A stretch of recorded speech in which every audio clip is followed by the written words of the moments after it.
KUPS itu kita menggali potensi-potensi apa yang ada di kawasan hutan, khususnya untuk peningkatan ekonomi masyarakat. Salah satunya di HTR ini pada awalnya kan mete yang menjadi potensi hasil hutan itu hanya dijual dalam bentuk mete gelondongan. Sumber daya yang sedang mereka olah ini sumbernya dari hutan, sehingga bagaimanapun juga hutan harus dijaga dan itu juga memberikan dampak mensejahterakan mereka. Kita berada bersama Mbak Rahmayati. Selamat siang Mbak Rahmayati. Selamat siang. Beliau adalah pendamping kelompok usaha perhutanan sosial. Apa sih itu pendamping kelompok usaha perhutanan sosial? Sebenarnya kelompok usaha perhutanan sosial sendiri merupakan salah satu program pasca keluarnya izin pengelolaan. Nah, salah satunya di kawasan HTR dan kawasan hutan kemasyarakatan di Kabupaten Lombok Tengah. Pada saat pembentukan KUPS, kelompok usaha perhutanan sosial, itu kita menggali potensi-potensi apa yang ada di kawasan hutan, khususnya untuk peningkatan ekonomi masyarakat. Nah, dari pemetaan potensi sumber daya hutan, seperti misalnya kawasan hutan kemasyarakatan, karena masyarakat kan tidak boleh menebang kayu. Jadi yang HHBK-nya, hasil hutan bukan kayu, itulah yang kita cari potensi apa sih yang dominan di situ, yang banyak di situ. Kemudian itu yang mencoba kita dampingi masyarakatnya untuk dikelola menjadi produk yang memiliki nilai tambah yang. Kenapa jadi penting peran Mbak Maya di tengah-tengah masyarakat misalnya? Toh mereka juga selama ini kan sudah memanfaatkan hutan dan sebagainya. Betul, karena pertama potensi masyarakat kan selama ini banyak ya, potensi alam, sumber daya alam khususnya. Kemudian pendamping-pendamping dari program lain pun sudah banyak masuk di situ. Cuma memang setelah kita melakukan penggalian informasi di awal sebelum masuknya program untuk pendampingan kelompok usaha ini sendiri, kita hanya menemukan ternyata oh iya mereka masih kurang di kapasitas misalnya. Salah satunya di HTR ini pada awalnya kan mete yang menjadi potensi hasil hutan itu hanya dijual dalam bentuk mete gelondongan, biji gelondongan, belum sampai pada mengolah misalnya buah semu, kemudian mengolah mete menjadi kacang, kemudian yang siap dikonsumsi. Sehingga sebenarnya yang kita kejar gitu, yang kita targetkan di program ini adalah masyarakat memahami nilai lebih dari produk turunan komoditas yang ada di hutan, hasil hutan bukan kayu itu. Jadi memang tujuannya agar hasil hutan bisa optimal harganya, terus kemudian masyarakat juga meningkat pendapatannya. Pendapatan secara ekonomi itu. Oke. Pastikan ketika melakukan pendampingan ada cerita, ada proses masuk, ada adaptasi dan sebagainya. Termasuk kendala misalnya, terus kemudian bagaimana cara mengatasinya. Oke. Program untuk pendampingan KUPS ini sendiri kan mulai dari pasca gempa Lombok kemarin, tentunya itu sangat berat gitu kan. Apalagi waktu itu kan pariwisata sempat anjlok dan lain sebagainya. Kemudian kita mulai masuk dari tahun 2000, penjajakan awal itu di akhir 2018, kemudian memulai program di 2019. Nah, pada awalnya itu memang mereka kesulitan pertama untuk mengakses bahan baku, karena bagaimanapun juga di masyarakat khususnya belum ada koneksi antara kelompok pengelola hutan, petani hutan dengan kelompok usaha perhutanan sosial. Itu belum terkoneksi antara suplai bahan baku itu kemana, karena selama ini petani lebih banyak menjual hasil hutan itu langsung keluar tanpa melalui adanya kelompok usaha yang sebenarnya bisa sangat cukup potensial untuk mengelola itu menjadi produk yang siap konsumsi gitu, yang bisa dijual dan memiliki nilai lebih. Nah, pertama-tama memang akhirnya kita melatih mereka misalnya untuk meningkatkan apa sih harga pokok produksi, kemudian bagaimana mengelola produk sehingga dapat bersaing dengan produk-produk lainnya. Karena kita lihat nih, pasar kita banjir sekali dengan produk-produk makanan olahan, kemudian bagaimana akhirnya kelompok-kelompok yang memang dari masyarakat, yang skala rumahan, kelompok usaha ini bisa survive gitu, apalagi mempunyai tantangan bersaing dengan produk-produk lain gitu. Nah, itu yang di awal memang menjadi tantangan ya buat kita, baik dalam kemasan, kemudian bagaimana pemasaran, kemudian mencari jaringan dan lain sebagainya itu. Biasanya kecenderungannya kan orang melihat dulu buktinya, baru setelah itu dia akan ikut. Nah, sementara ini kan kita berproses dari awal, proses pemetaan, proses pembentukan, sampai kemudian proses pengemasan dan penjualan. Itu kan belum kelihatan, barangnya belum kelihatan buktinya, tapi kemudian bagaimana caranya mengakali itu? Pertama karena kan kita basisnya dari mengelola hasil hutan bukan kayu yang memang sumber daya ada di situ. Yang bahan bakunya mereka temui setiap hari gitu, meyakinkan mereka bahwa Mete masih tegak berdiri nih, meskipun gempa, meskipun pariwisata anjlok dan sebagainya, tapi tanaman Mete kita ini masih berdiri loh, masih bisa menghasilkan buah, dan itu istilahnya bahan baku kita bisa berkelanjutan asal kita bisa menjaga hutan, kelestarian hutan, dan meyakinkan mereka dengan sumber daya dan potensi yang berlimpah ini, kemudian disandingkan dengan kita melakukan survei pasar. Survei pasar dalam arti harga Mete gelondongan mentah itu dengan harga Mete yang sudah menjadi kacang siap konsumsi itu jauh. Pasar kita pun banyak gitu, cukup banyak. Dalam arti kata misalnya kalau di sini pariwisata, tempat pariwisata dekat dengan pantai, termasuk adanya Geopark Rinjani, kemudian adanya sirkuit MotoGP Mandalika, Kek Mandalika, itu bagi kita potensi, termasuk juga adanya bandara. Nah itu kita yakinkan mereka bahwa pemasaran kita ada gitu, tetapi kita siap tidak untuk memenuhi pasar-pasar itu dengan produk-produk lokal kita. Oke, baik. Menurut Mbak Maya, apa yang kemudian berubah dari sebelum adanya pendampingan sampai kemudian sekarang sudah berjalan? Iya.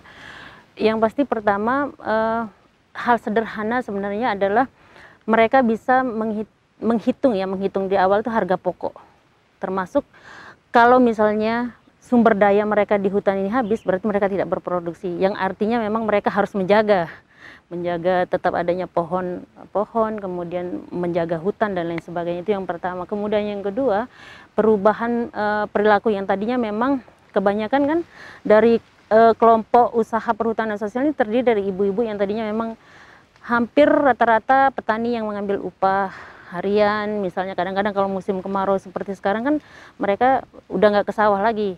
Apalagi di wilayah selatan seperti di Desa Batu Jangkih yang kawasan HTR-nya, mereka sawah sudah tidak bisa digarap. Sementara Mete lagi panen puncak pada musim ini, sehingga mereka sebenarnya bisa mengisi waktu kosong dan luang itu untuk mengolah produk yang lain gitu. Jadi boleh dibilang sebenarnya serapan tenaga kerja khususnya untuk ibu-ibu, selain mengisi waktu luang untuk kegiatan ekonomi yang lebih produktif, kemudian ini juga sekaligus sebenarnya membantu perekonomian keluarga.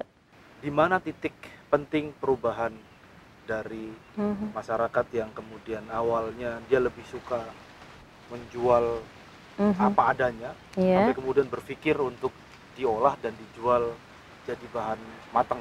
Sebenarnya kan hal paling sederhana adalah pendekatan program melalui ekonomi ya. Apapun itu sebenarnya kalau walaupun bahan baku banyak, tetapi pendekatan kita tidak melalui memberikan pandangan ke masyarakat, ini punya dampak ekonomi loh. Ini kita bisa meningkatkan penghasilan, pendapatan dan lain sebagainya dari bagaimana menjaga, merawat hutan dan lain sebagainya.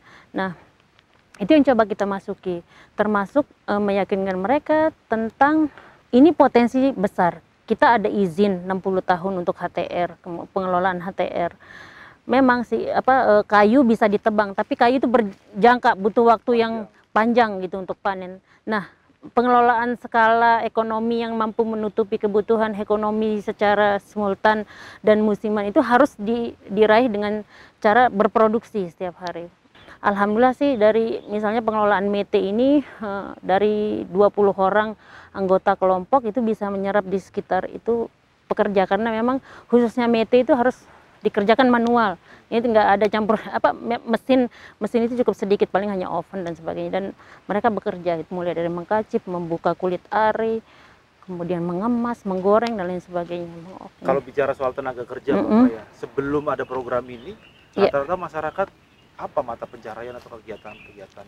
Kalau dari hasil diskusi penjajakan awal kita dengan ibu-ibu, apalagi kalau musim kering sekarang ini banyak kan habisnya untuk saling cari kutu. Jadi banyak nganggur kan, nggak ada aktivitas sama sekali gitu. Boleh dibilang sebenarnya kalaupun berladang ya hanya membersihkan ladang, Berpikir kalau mau bertanam juga bertanam dalam kondisi panas cuaca juga nggak bisa. Nah, untuk menjaga anak-anak yang di rumah itu juga susah. Nah, dengan mengorganisir mereka menjadi satu kelompok usaha perhutanan sosial, mereka bisa bekerja dari rumah. Anak-anak bisa ada di situ. Jadi konsep WFH itu sudah dari dulu dilaksanakan di Batu Jambi tanpa menunggu lockdown. Lockdown ya. Mbak Mayu juga bicara soal bahwa ekonomi itu salah satu yang paling penting dalam kehidupan. Tuh. Nah, ketika misalnya tadi perempuannya hanya cari kutu misalnya, laki-lakinya hanya bisa membersihkan lahan karena memang belum produktif untuk ditanam, biasanya kan ada timbul dampak sosial tuh. Mbak Maya, ada tidak terhadap kehidupan mereka, rumah tangga maupun bermasyarakat? Mereka juga lebih pada melihat view bahwa hasil ini bisa nggak sih berdampak untuk menyekolahkan anak, menabung yang tadinya memang lebih banyak hasil panen di saat musim penghujan itu habis terpakai di saat musim kemarau, tetapi dengan pola adanya kelompok usaha perhutanan sosial, mereka istilahnya dapat mempunyai penghasilan yang stabil ya, ketutup. Jadi mereka ada tabungan khusus, termasuk juga misalnya adanya berhutang lewat rentenir dan lain sebagainya yang tadinya memang karena pada saat musim kemarau itu cukup banyak ya praktik-praktik yang akhirnya ketutup besok pas saat musim panen dan lain sebagainya juga. Coba kita waktu itu sama-sama rembukan bisa nggak sih dengan pola sistem koperasi, kemudian ada koperasi maju bersama misalnya yang konsen untuk mengolah mete, itu akhirnya membeli hasil panen petani itu dengan harga range tengah gitu, harga tengah yang tidak merugikan petani dan tidak juga terlalu tinggi, akhirnya koperasinya juga bisa terus bersubsidi gitu dari mengambil hasil-hasil panen petani gitu. Ada sejauh ini apa peran pemerintah terhadap program ini, terhadap pendampingan terhadap masyarakat? Yang pertama mungkin karena izin ya, pemerintah waktu itu mengeluarkan izin, ini juga sekaligus menjadi pintu untuk masyarakat di kawasan hutan ini mengelola secara legal. Karena bagaimanapun juga kemarin kita sempat lihat nih, sebenarnya potensi hutan ini kalau dikelola maksimal, istilahnya nggak ada masyarakat sekitar hutan itu yang miskin. Karena kelompok usaha perhutanan sosial sendiri baru sebagian kecil gitu, belum lagi mengarah ke budidaya untuk tanaman-tanaman yang ada di sekitar di dalam hutan dan lain sebagainya itu. Nah, kalau peran pemerintah di sini saya lihat beberapa misalnya untuk promosi ya, yang paling penting menyediakan wadah untuk bagaimana produk-produk teman-teman di KUPS ini bisa ada satu pintu pemasaran. Meskipun memang ada website, tetapi juga tidak cukup juga memasarkan misalnya pemasaran online yang hanya menampilkan produk tetapi tidak ada wadah untuk menampungnya di situ. Nah, misalnya kalau ada konsumen yang membeli barang harus ke lokasi gitu kan. Karena kemarin kita sempat kesulitan, ada nggak sih tempat kita untuk istilahnya stok barang gitu, agar kita juga continue gitu berproduksi. Karena kadang-kadang di awal-awal teman-teman di KUPS ini berproduksi hanya sebatas pesanan gitu. Tetapi harapannya ke depan memang pemerintah menyediakan wadah itu gitu, yang mana produk-produk lokal khususnya KUPS ini bisa tertampung di situ, sehingga mereka punya visi usaha yang jelas gitu. Tahun ini mereka berproduksi sekian, kejar target dan lain sebagainya. Oke, jadi kalau kita bicara tadi perannya pemerintah kan ada di hulu ya, ketika memberikan perizinan. Nah, setelah itu kemudian berada di hilir, ketika pemasaran. Nah, menurut Mbak Maya perlu nggak peran pemerintah di tengah-tengah nih? Yang saya lihat di prosesnya selama ini sebenarnya pemerintah kan selain pemasaran ya, karena kemasan kemarin kita juga di pengemasan kemarin coba melihat nih, bisa nggak sih kita kawinkan antara adanya perhutanan sosial dengan sumber potensi ekonomi lain, pariwisata misalnya. Kalau kemarin masukannya memang bisa nggak di kemasan kelompok usaha ini masuk misalnya logo Geopark Rinjani karena dia berada di kawasan hutan yang dekat dengan Geopark Rinjani. Kalau misalnya kawasan HTR ini kan dekat dengan wilayah selatan, bisa nggak ada logo Kek Mandalika misalnya yang bisa mengcover, sehingga memang akhirnya ketahuan gitu, ini mudah gitu. Tetapi pemerintah juga harapannya menyediakan regulasi dong. Maksudnya kawasan ini walaupun bukan hanya logo ya, logo pariwisata. Kalau boleh dibilang wisata mempromosikan produk lokal, tetapi produk lokal juga ada promosi wisatanya juga gitu. Jadi sama-sama saling mempromosikan, sehingga memang juga harus ada regulasi bahwa Apakah itu perhotelan, apakah itu misalnya pemerintah daerah itu konsen gitu, bisa menampung produk KUPS ini, baik misalnya untuk memenuhi pasar-pasar lokal, baik perhotelan, untuk cemilan, tamu, dan lain sebagainya. Harapannya kemarin kita ke situ sih. Sejauh ini memang belum maksimal berarti Mbak Maya ya? Kabupaten Lombok Tengah sendiri ada ya, perda untuk pengutamaan produk lokal gitu. Tetapi memang dalam implementasinya belum maksimal. Kendalanya apa Mbak biasanya? Dan salah satu kendalanya memang akhirnya di soal kemasan pertama, karena dibilang ya mungkin kemasannya masih belum maksimal gitu, belum terlalu bagus. Kemudian bagaimana membuat produk lokal kita ini bisa kualitas rasa jangan berubah-ubah dan lain sebagainya. Tetapi memang akhirnya ini kan juga memerlukan proses yang tidak betul, dan ada campur tangan pemerintah untuk tetap, karena kalau program-program yang saya sendiri yang kita dampingi ini kan sebenarnya masih boleh dibilang stimulan ya, masih udah boleh dibilang ya awal yuk ngajak gitu. Nah, tetapi untuk keberlanjutannya memang pemerintah yang harus berani bagaimana akhirnya tetap mendampingi di kelompok usahanya, kemudian melakukan promosi terhadap produk itu sendiri dan pemasarannya saja. Sejauh ini Mbak Maya melihat dari sekian lama mendampingi teman-teman kelompok usaha, keberlanjutannya akan seperti apa nih? Kalau melihat yang sekarang, karena ini juga kita beberapa kali dihantam maksudnya pertama gempa, kedua pandemi sekarang ini. Kalau mengejar target misalnya untuk pariwisata, pasar pariwisata mungkin masih agak sulit ya.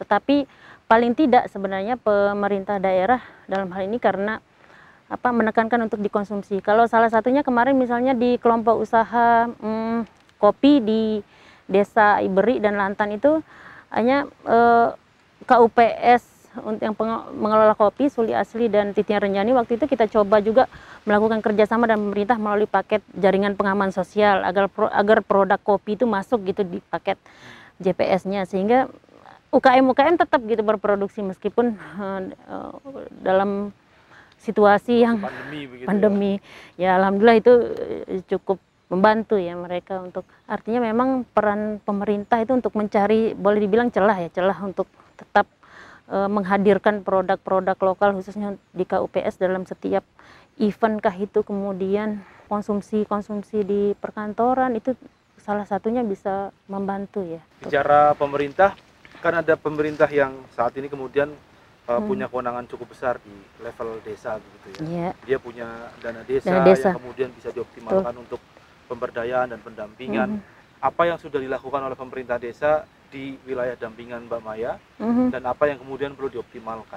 Iya, salah satunya kemarin kita di Desa Lantan itu untuk perbaikan rumah produksi itu melalui bantuan stimulan dana gempa yang memang dari desa ya, kita coba usulkan itu gitu. Kemudian yang kedua juga bantuan peralatan, memang mereka masih kurang. Nah, waktu itu melalui BUMDes yang waktu itu menjuarai lomba BUMDes gitu di tingkat kecamatan, sehingga mereka dapat bantuan peralatan gitu kan untuk menambah peralatan. Nah, kemudian kemarin juga harapannya sebenarnya akses modal untuk pembelian bahan baku, karena bagaimanapun juga kan kadang-kadang untuk pengadaan bahan baku ini mereka juga harus bersaing nih tadinya dengan penadah ya, yang mereka berani ngasih uang duluan membeli hasil petani yang akan panen misalnya 3 bulan ke depan. Nah, kelompok kita kayaknya harus kuat juga di situ, bagaimana menjalin kerjasama untuk memberi modal untuk pengadaan bahan baku, apakah baik itu melalui BUMDesnya atau melalui simpan pinjam di tingkat desa dan sebagainya. Apa harapan Mbak Maya terhadap program pendampingan KUPS ke depan? Pertama, menyerap tenaga kerja yang lebih banyak di sekitar itu, karena bagaimanapun juga kelompok usaha, artinya sebenarnya di setiap rumah itu mampu berproduksi dengan tetap mempertahankan standar operasional, misalnya kualitas. Tapi melalui satu pintu kemasan, yaitu kelompoknya. Nah, itu berkelanjutan istilahnya. Mereka bisa bekerja secara kolektif, berkelanjutan, kemudian memberikan dampak juga ke lingkungan. Akhirnya lingkungan dalam arti memang mereka menyadari betul gitu bahwa sumber daya yang sedang mereka olah ini sumbernya dari hutan. Sehingga bagaimanapun juga hutan harus dijaga, dan itu juga memberikan dampak mensejahterakan mereka. Mas Bro dan Mbak Sis, kita sudah berdiskusi dengan Mbak Maya, salah satu pendamping yang secara gigih memang mengusahakan dan mengupayakan bersama untuk maju dengan para kelompok usaha perhutanan sosial, ada satu poin yang menurut saya perlu digarisbawahi, bahwa ketika kita berusaha memaksimalkan hutan dengan cara yang baik, maka dari ceritanya warga di sekitar hutan itu akan miskin, karena di hutan ini banyak sekali yang bisa dioptimalkan, tentunya dengan menjaga kelestariannya. Tadi tidak hanya soal ekonomi, ekologi, tapi juga soal bahkan sampai ke perspektif gender, ada pembagian peran dan lain sebagainya. Kita akan ketemu lagi di desa-desa dan cerita-cerita yang luar biasa. Selamat sore.